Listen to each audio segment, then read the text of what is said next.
क्या आपका बार-बार खतौनी रिजेक्ट हो जा रही है? यानी कि हम कह सकते हैं कि आपको बार-बार री-केवाईसी करना पड़ जा रहा है और इस तरीके का रिजेक्ट बाय सब डिस्ट्रिक्ट ब्लॉक इस तरीके का ऑप्शन शो हो रहा है। यानी कि आपकी खतौनी जब स्टेटस यानी कि पीएम सम्मान निधि पोर्टल पे जब अपना स्टेटस कुछ आधार कार्ड के ऑथेंटिकेटर से आप चेक कर रहे हैं, तो इस तरीके का ऑप्शन शो हो रहा है। तो अभी तक आपने पीएम सम्मान निधि योजना अभी तक प्राप्त नहीं कर पाए हैं, तो इसके लिए आपको अपने भूलेख से एक खतौनी को डाउनलोड करके रख लेना है। इसके बाद से अपने सर्च बार में पीएम किसान सम्मान निधि की पोर्टल पे आ जाना है और इसके बाद में जब थोड़ा-सा स्क्रॉल करेंगे, तो इस पे सबसे पहले मैं स्टेटस चेक करके आपको यहाँ पे दिखा दूँ कि इनका प्रॉब्लम क्या शो हो रहा था। तो यहाँ पे देख पा रहे होंगे कि इनका प्रॉब्लम खतौनी से रिलेटेड शो हो रहा है, यानी कि यहाँ इनकी खतौनी रिजेक्ट कर दी गई है। तो इस प्रकार से मैंने यहाँ पे स्टेटस चेक कर लिया है। बाद से पीएम पोर्टल पर अपडेशन सेल्फ रजिस्ट्रेशन फॉर्म वाले ऑप्शन पे क्लिक करना है और इसके बाद में आपको अपने आधार कार्ड की डिटेल यहाँ पे फिल करना है। यानी कि अपने आधार कार्ड नंबर को यहाँ पे फिल करेंगे जो 12 डिजिट का होता है और उसके बाद में आप सेम कैप्चा जो इमेज में आपको दिख रहा है वही कैप्चा यहाँ पे आप फिल करेंगे। इसके बाद से जैसे ही आप यहाँ पे कैप्चे को फिल कर देते हैं, कैप्चा आपको यहाँ पे सही यानी कि कंफर्म वाले ही कैप्चा फिल करना है। उसके बाद में आपको राइट हैंड पे आपको सर्च का बटन दिख रहा होगा, उस पे सर्च कर देना है। तो यहाँ पे आपको फिर से कैप्चा को रीएंटर करना पड़ेगा। यहाँ पे जब कैप्चा भरेंगे उसके बाद में ही गेट मोबाइल ओटीपी वाले ऑप्शन पे क्लिक करेंगे तो आपके मोबाइल नंबर पे जाती है 4 डिजिट की ओटीपी जो आपने पहले रजिस्टर करवाया होगा। इस प्रकार से ओटीपी आ जाएगी। उसके बाद में फिर से आपको कैप्चे को यानी कि बैक स्पेस यानी कि इसको साफ करके या मिटा करके फिर से आपको अपने कैप्चे को एंटर कर देना है और जो आपकी मोबाइल पे ओटीपी गई है उस 4 डिजिट के मोबाइल नंबर की ओटीपी को आप यहाँ पे फिल करने कर देंगे। यदि आप कैप्चा नहीं फिल करते हैं तो अब तक आप आगे नहीं बढ़ पाएंगे और आपको कैप्चा फिर से फिल करके वही ओटीपी डालेंगे तो ही आप आगे बढ़ पाएंगे। तो गेट मोबाइल ओटीपी वाले ऑप्शन पे आप जैसे ही क्लिक करते हैं तो आपके मोबाइल पे एक फिर गेट आधार ओटीपी जाएगी। उस ओटीपी को यहाँ फिल करेंगे और उसके बाद में आपको फिर से कैप्चा को फिल कर लेना है और इस तरीके कैप्चा सही फिल करना है। तो यदि आप कैप्चे को गलत फिल करते हैं तो तब तक आप आगे नहीं बढ़ पाएंगे। मैं बार बार इसलिए कर रहा हूँ क्योंकि काफ़ी हद तक कैप्चा बहुत ज़्यादा गलत हो जाता है।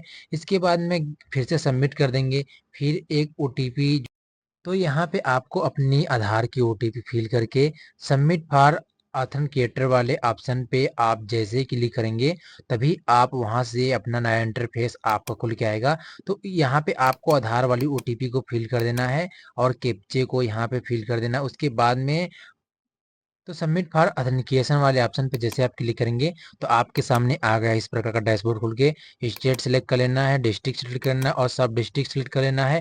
उसके बाद ब्लॉक, उसके बाद से अपने ग्राम यानी कि गांव का नाम यहाँ पे जो आपके आधार कार्ड के बैक साइड यानी कि पीछे साइड में दिया होगा। तो आधार कार्ड के अनुसार आपको अपने यानी कि जो आपका पता है ग्राम का नाम यहाँ पे सिलेक्ट कर लेना है। तो यहाँ पे आपको ढूंढ करके अपने ग्राम का नाम सीरियल बाई सीरियल यहाँ पे सिलेक्ट कर लेना है। इसके बाद में फार्मर नेम जो रहेगा वो ऑटोमेटिक आपके आधार कार्ड के ऑथेंटिकेशन से यहाँ शो हो रहेगा।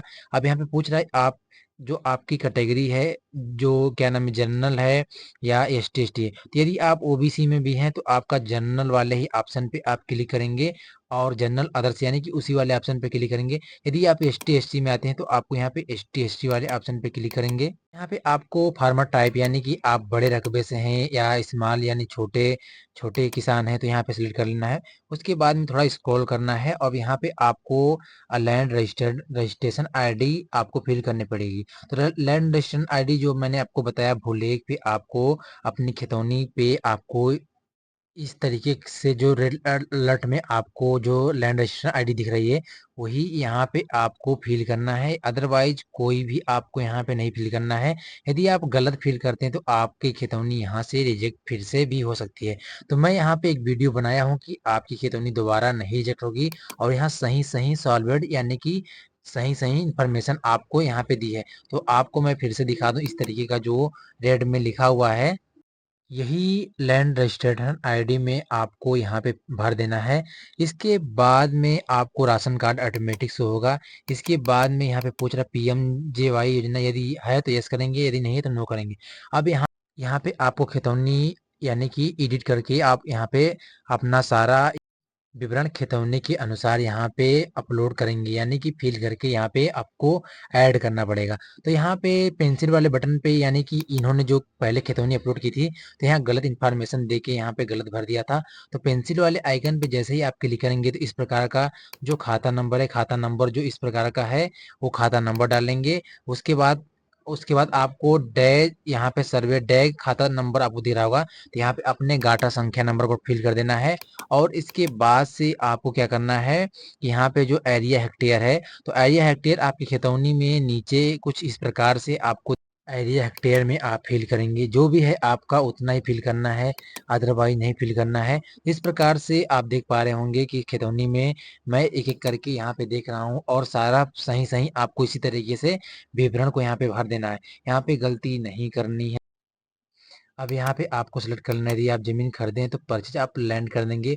और आप ज़मीन कब खरीदे थे, कब यानी कि आपके नाम पे चढ़ा खतौनी, तो खतौनी के अनुसार में आपकी डेट पड़ी होगी, वहाँ से आप दे करके इस तरीके से अपने डेट को दे करके वहाँ पे फिल कर देंगे। वहाँ पे छोड़ना नहीं है, या नहीं तो खतौनी आपकी रिजेक्ट हो सकती है।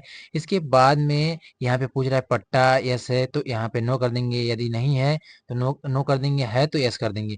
यहाँ पे पूछ रहा है कि ज़मीन आपने कब खरीदा, 2019 से पहले या 2019 के बाद, तो बिफोर कर देंगे यदि पहले खरीदे हैं, और उसके बाद यदि आप बाद में खरीदें तो आफ्टर कर देंगे। इसके बाद अपडेट वाले ऑप्शन पे क्लिक करके अपने खतौनी को ऐड कर देना है। तो इस तरीके का देखिए सब नया विवरण यहाँ पे ऐड हो गया है। इसके बाद आपको एक खतौनी जो मैंने पहले बताया था डाउनलोड करके, आप उसको 200 केबी में बना करके आप वहाँ पीडीएफ फाइल में आपको सेव करके आपको यहाँ पे अपलोड करनी पड़ेगी। तो अपलोड सपोर्टिंग डॉक्यूमेंट आपको ऑप्शन दिख रहा होगा, यहीं पे आपको खतौनी अपनी अपलोड करनी है। तो चूज एन फाइल पे क्लिक करके अपने खतौनी को यहाँ से सेलेक्ट करके, और यहाँ पे क्या करना है आपको सारा विवरण फिर से आपको चेक करके यहाँ पे और सेव वाले ऑप्शन पे क्लिक कर देना है। आप देख पा रहे होंगे कि यहाँ सक्सेसफुली हो चुका है और हमारी ई केवाईसी भी कंप्लीट हो चुकी है। तो इस प्रकार से सक्सेसफुली करके आप तभी अपना पीएम किसान का लाभ उठा पाएंगे। और यही जानकारी खास थी इस वीडियो में जो आपको बतानी बेहद थी। तो इस वीडियो की मदद से आप लोग फिर से अपनी खतौनी को अपलोड कर सकेंगे, यानी कि रिजेक्ट खतौनी को भी अपलोड कर सकेंगे, और ई केवाईसी यानी कि री केवाईसी भी आप कर पाएंगे। तो इसी तरह लेटेस्ट वीडियो में आगे हम मिलते हैं, तब तक के लिए नमस्कार। और यदि कोई आपको समस्या होती है तो आप कमेंट करके वीडियो के माध्यम से पूछ सकते हैं, उसमें आपको सारी हेल्प की जाएगी और कमेंट के द्वारा आपका रिप्लाई भी दिया जाएगा।